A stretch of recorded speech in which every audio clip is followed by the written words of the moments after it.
Please subscribe and like my channel. Hello दोस्तों, स्वागत है आपका भारतीय ज्ञानशाला के इस मंच पे एक बार फिर से। और हम क्लास 6 की एनसीईआरटी का साइंस जो है वो कंप्लीट कर रहे हैं। तो उसी क्रम में आज हम जो पढ़ने वाले हैं वो है चुंबक के बारे में। तो जितना कि आपकी क्लास 6 के एनसीईआरटी में दिया गया है उसके जो कुछ कंक्लूजन है वो मैं आपके साथ डिस्कस करने वाली हूँ। इस चैप्टर के अंतर्गत केरल की एक लड़की है जो आपको मतलब एक स्टोरी शेयर कर रही है। तो केरल को मसालों का शहर भी कहा जाता है, ठीक है। प्राचीन काल में रात में जो नाविक होते थे वो रास्ता जानने के लिए तारों की स्थिति का उपयोग किया जाता था, ठीक है। तो जैसे प्राचीन काल के टाइम पे जब इतना इन्वेंशन नहीं हुआ था किसी चीज़ का, तो हम तारों की स्थिति को देख के रास्ता का अंदाज़ा लगाया करते थे। समय का भी अंदाज़ा तारों की स्थिति को देख के लगाया जाता था उस समय में। यात्री रास्ता जानने के लिए अब किसका इस्तेमाल करते हैं? कंपास का, चुंबकीय दिक् सूचक का, ठीक है। किसका इस्तेमाल करते हैं? कंपास का। तो कंपास का इस्तेमाल किस लिए किया जाता है? तो कंपास का इस्तेमाल उन जगहों पर रास्ते जानने के लिए किया जाता है जहाँ पे हमें ये पता ना चल पाए कि ये कौन सी दिशा है। चुंबक प्राकृतिक और कृत्रिम दोनों तरह के हो सकते हैं। जो पहले चुंबक उपयोग में लाए जाते थे वो एकदम प्राकृतिक होते थे, नेचुरल से उन्हें चुंबक ही मिलता था, वो जिसे चुंबक पत्थर भी कहा जाता था। चुंबक की ओर आकर्षित होने वाले पदार्थ चुंबकीय पदार्थ होते हैं। आपने कोई चुंबक लिया, उसके प्रति जो भी चीज़ें आप लेके आ रहे हैं, अगर वो उसके प्रति आकर्षित हो जा रहा है तो वो है चुंबकीय पदार्थ। अगर वो उसके प्रति आकर्षित नहीं हो रहा है तो वो है अचुंबकीय पदार्थ, ठीक है। तो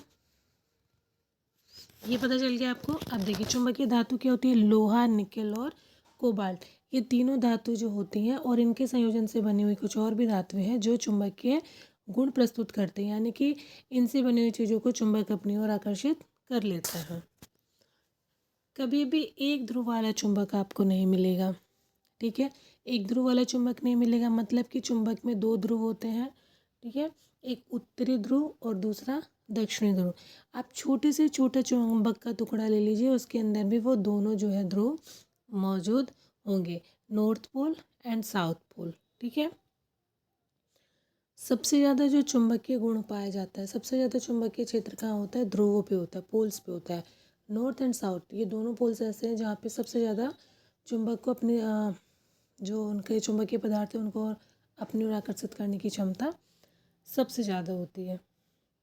स्वतंत्र रूप से लटका हुआ चुंबक हमेशा और हमेशा, ठीक है, कहते हैं ना यूनिवर्सल ट्रूथ है। तो हाँ, तो स्वतंत्र रूप से अगर कोई चुंबक आप लटका दीजिए तो वो डेफिनेट है कि वो उत्तर और दक्षिण यानी कि नॉर्थ एंड साउथ में ही आके रुकने वाला है। पृथ्वी भी एक विशाल चुंबक की तरह व्यवहार करती है। जो पृथ्वी है हमारी वो भी एक विशाल चुंबक है, इसलिए जब हम चुंबक को चुंबक के समय बुलाते हैं तो वो क्या करता है? एक को आकर्षित करने का काम करता है।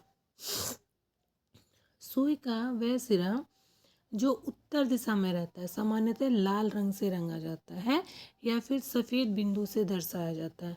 दक्षिण ध्रुव को नीले रंग से प्रदर्शित किया जाता है। तो जो चुंबक का लाल उत्तरी ध्रुव होता है, ठीक है, जो चुंबक का नॉर्थ साइड होता है वो कहीं कहीं पे लाल रंग से और कहीं पे सफ़ेद पॉइंट से भी दर्शाया जाता है।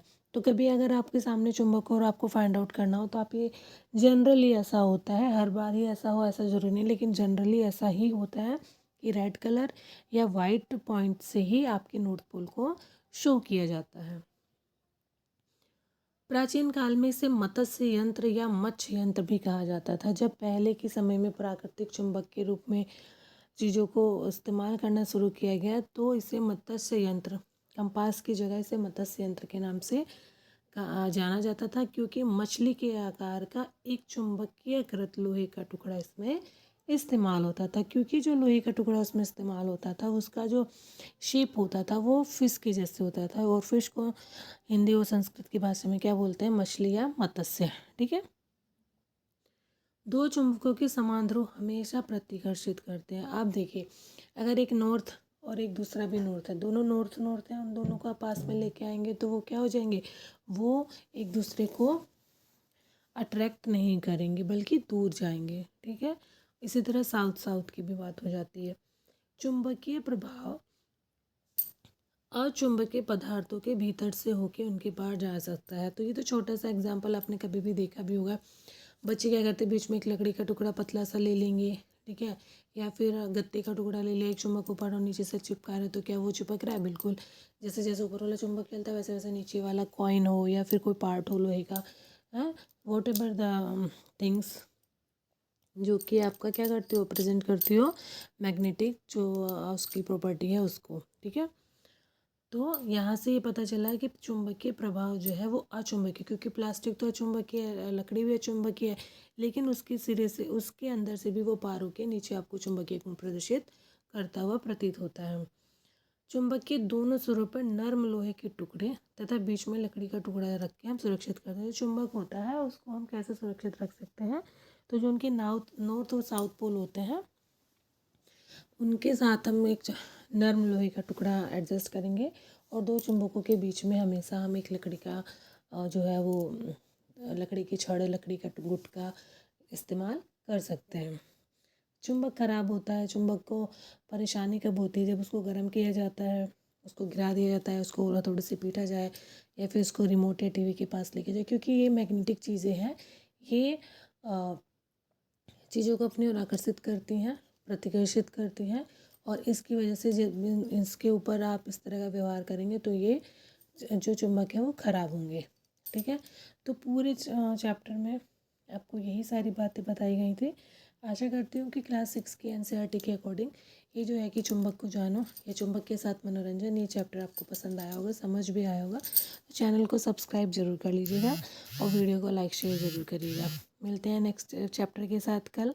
तो भारती ज्ञानशाला चैनल को आप लोग सब्सक्राइब किए बिना बिल्कुल मत जाइएगा, ऐसे मैं आपके साथ कामना करती हूँ। Thank you.